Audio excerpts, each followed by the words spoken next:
All right, welcome back. Look at us. We made it to episode 3.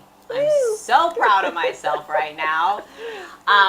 So basically, we are still in a month of suicidal awareness. So we're just going to talk about mental health, but we're also going to give our top 5 modalities, tools for healing. So basically, today we're just going to hit on a couple of them. Nothing is in particular order. You need to work all of them on your way to your healing. And then, of course, as everyone has things that work different for them. So sometimes you might think, oh, I love tapping, or there's some breath work, but you might not have the same type of breath work that I like. There's so much out there to discover, and it's up to you to find out what works for you. And that is one of the greatest things about YouTube, is that there's so much knowledge out there right now. So yeah, welcome back. I'm Brandy, and my YouTube is Trip for Healing. I'm Melissa Dawn, and my YouTube is at Light Girl Rising. So yeah, here we are. Let's get into it. So my top 5 that I've come up with in the last year of all my studying would be grounding, which is getting outside, breath work, which, like I mentioned, there's so much different types of breath work you can do. Energy work, which is dealing with your energy body. As we all know, we are energy bodies. Meditation, again, so many different types of meditation. Today we recorded another meditation, which we're going to be uploading, and we'll talk about that in our B episode. And then Be there. Be there. I like that. Was good. And then for me, nutrition. So again, and Melissa doesn't have that on her list because she could just eat whatever she wants, and she's just so lucky. But not all of us have that, especially like someone like me who has migraines, and so many different things affect me. Sounds, smells, like bright lights. There's just so many different things that come into play when you do have migraine. So yeah, you find out your triggers and you do your best to work with them. For me, there's food triggers and a million other different triggers. But what are your top? Yeah, my top 5, I haven't had as many physical ailments or physical issues. Mine have been more emotional and trauma-based. So my top 5, the first one I'd say was group work. So that was working with a group of women, either in person or on Zoom, and just being able to be seen and talk and feel together and get poked and prodded, and just being there for each other, healing and feeling and feeling and healing. If you don't feel it, you can't heal it. Yes. As they say. Yep. So that was the big one for me. Energy work, so EFT or tapping. For me, light language, which is the modality I've used. I've gone into my body and brought soul fragments in and erased some memories I didn't want till I could remember, and at a time when I was more healthy, things like that. So I've done a lot of energy, Reiki, clearing, different things like that. Meditation has been huge for me, starting with mindfulness. Just being in that observer mode, and then meditation for me takes many different forms. Sometimes it is music. When I first started, it was just listening to binaural beats, which they're all over YouTube. It's just like go in and concentrate on those tones and those sounds, and not think about anything else. But sometimes it's walking, sometimes it's chopping. It's different for everybody. I think meditation, we have this idea that it must be this where you sit and watch the thoughts go across your mind and try not to have any thoughts. It's really not like that. It's very different. But meditation has been huge.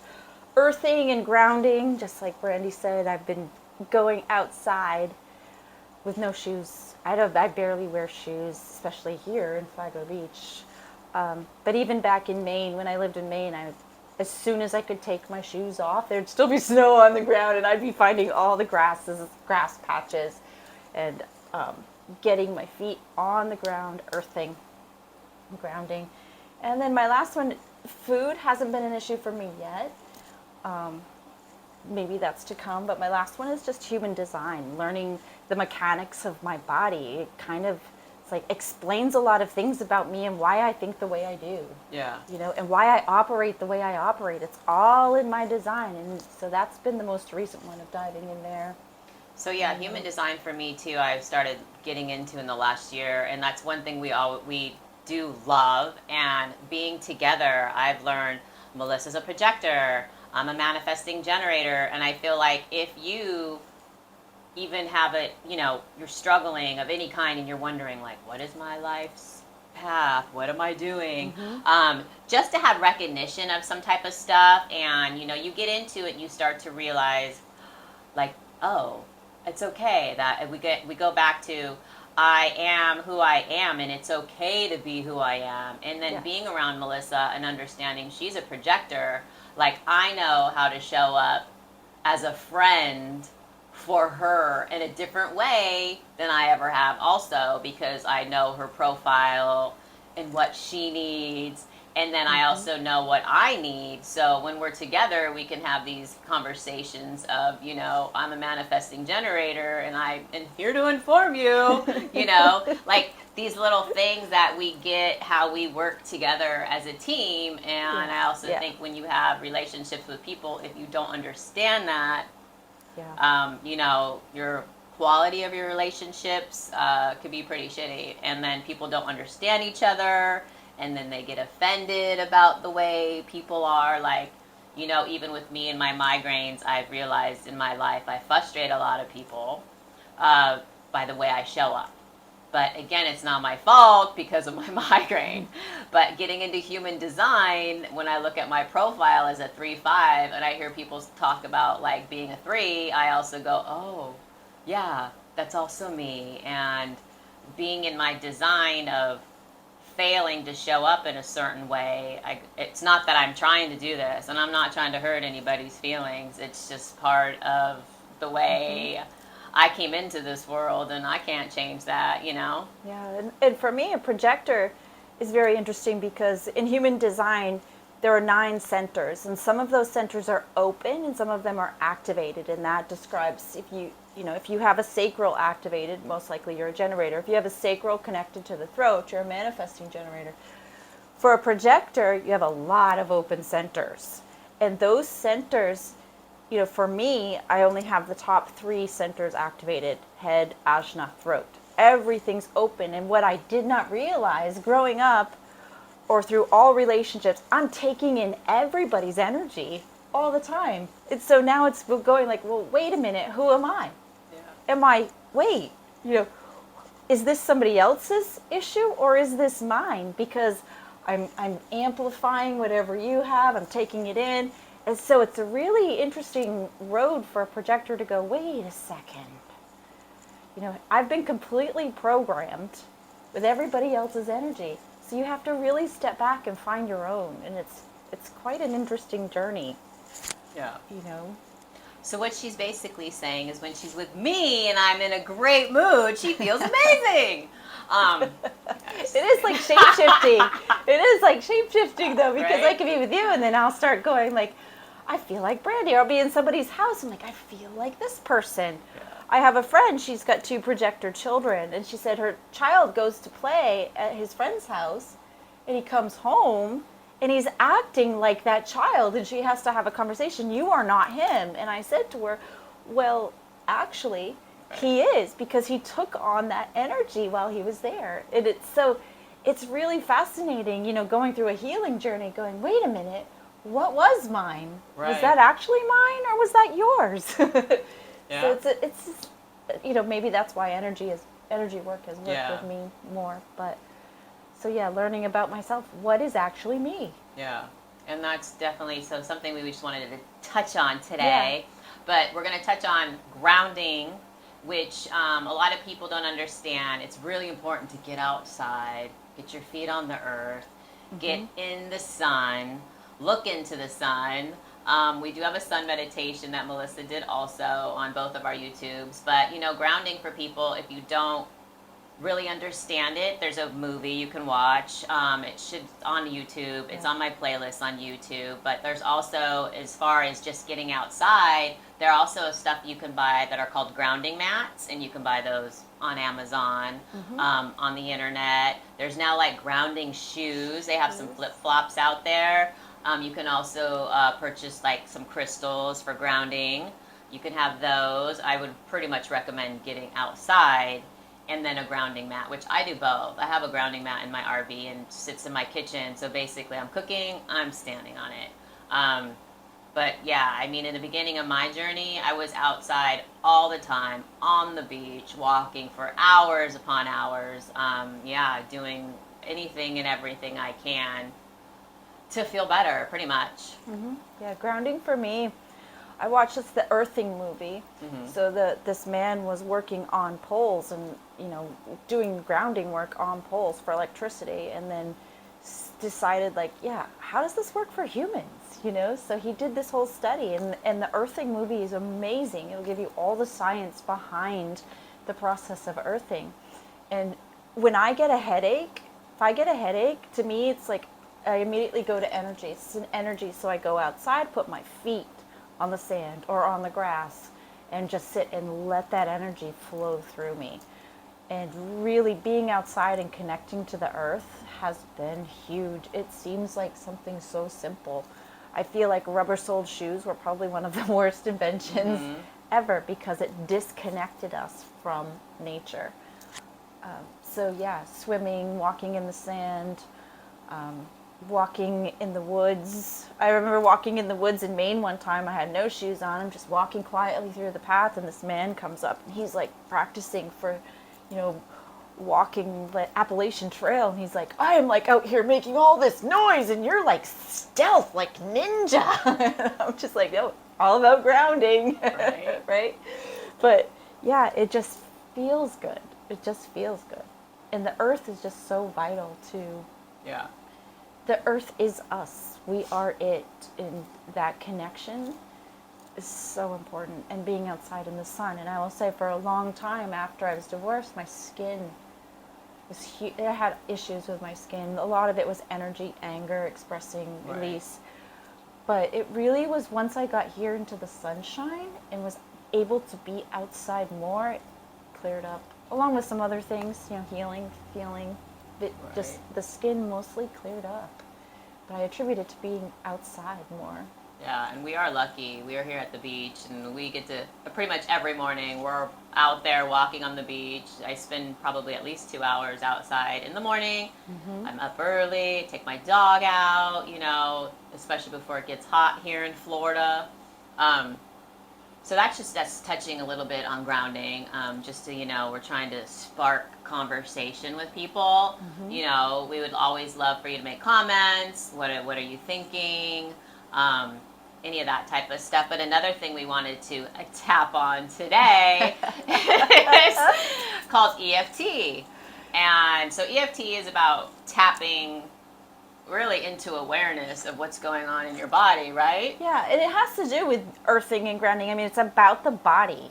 It's about the body and talking to your body and being in your body. I think as an energy worker, I see everyone, through trauma and different things that have happened, we fragment. All these pieces of us fragment. We're not in our bodies. And especially when you're starting the journey into healing or into spirituality, you want to be in these other places, in these other states, and have all these experiences, maybe through, mushrooms or whatever. But it's like, all mushrooms ever does for me is put me back in my body. It's like, no, get back in your body.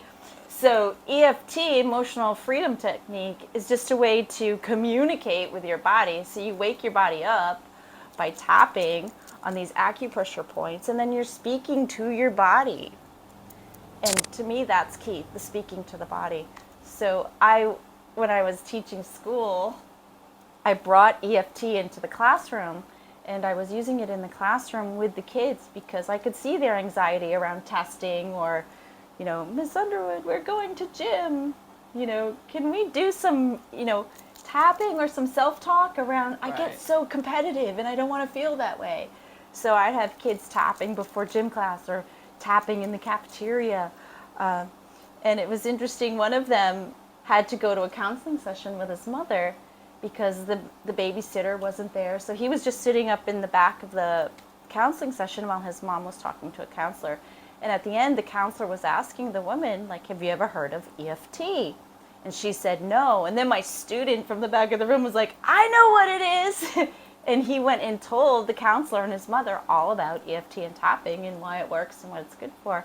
And she was just like, thank you so much. I've never even heard of this. Thank you so much for bringing it to my son and then bringing it, into my awareness as well.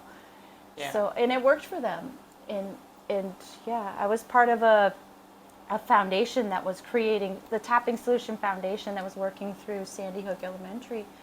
We were helping this tapping foundation to create programs for schools, and I believe now the Tapping Solution Foundation does have programs that they're trying to get into schools, and we helped by telling them what we were doing and how we were using it. And so to go directly to the kids too, to get them started on that, being in their bodies and talking to their bodies and working through anxiety. Yeah, It's these amazing. Yeah. definitely things that they should be teaching in school. Like during PE, let's have some tapping classes. Because even for me, like a lot of people, for anxiety especially, like this week I was having anxiety because we were invited to go somewhere. And I think the minute I left my RV, my body was like, you shouldn't be going to this meeting. And I started having anxiety. And for me, I just sat down and I had to breathe and I started tapping. And a lot of times, like a basic way to start with tapping, is just, I am safe. So I keep repeating, I am safe, and I go through the tapping process, which you can obviously just search tapping on YouTube and you'll find it. Or again, go back to my playlist. I do have a tapping playlist of where you can watch some videos. But, just so that it is something that helps, to settle you back into your body. I was able to calm myself back down, lower my heart because it was racing. And it was interesting because even for me, when I get anxiety, sometimes it was also a trigger for me for my migraines, but also understanding where is it coming from. And after this meeting started, I was like, oh geez, what am I doing here? That's where my anxiety came from. And your body's always talking to you. So that was, a big thing for you to understand. What is your body telling you? Yes. And I think through the last 2 decades of my migraine, it was always talking to me and I just wasn't listening, nor did I understand the tools to get me to the other side of how do I get through it when it's anxiety or, migraine is a bunch of things. So if it has to do with other things, food or, being a woman, those are things they are what they are. But as far as anxiety goes on or other things around you when your body is talking to you, learning the tools to work it through. Yeah. Yeah, and I think the key to all of this is the body. Yeah. Like all of these, your top 5 and mine, it all comes down to the body and what the body's trying to tell us and how we communicate with the body, whether it's feeling emotions, putting nutrition into our bodies, certain, foods that make us feel better. Human design is about the body and how the mechanics of it, earthing, grounding, all about the body. Even meditation. I started learning when I meditate often, or for me, a meditation is not always quiet. There's always somebody there. But I would be outside of my body. I'd be over here having a conversation. I learned to go into the body. If I was going to astral travel, I go inward, into the body. Because the body is key to all of it. It's the key to good health. Yep. It's the key to spirituality. It's the key to ascension, if you want to use that word. It's the body, this human body, this human vessel is communicating and talking to us at all times. And these healing modalities that we're discussing are really about talking with the body and communicating with the body. Yeah, so we're hoping that today you learned something new. And basically, we're going to do another episode about the bee and talk about our meditation today. And then, of course, we'll continue this discussion about our top 5 healing modalities in our next episode. So, number 3, we made it. I'm Brandy at Trip for Healing. And I'm Melissa at Light Girl Rising. We did it. Thank you.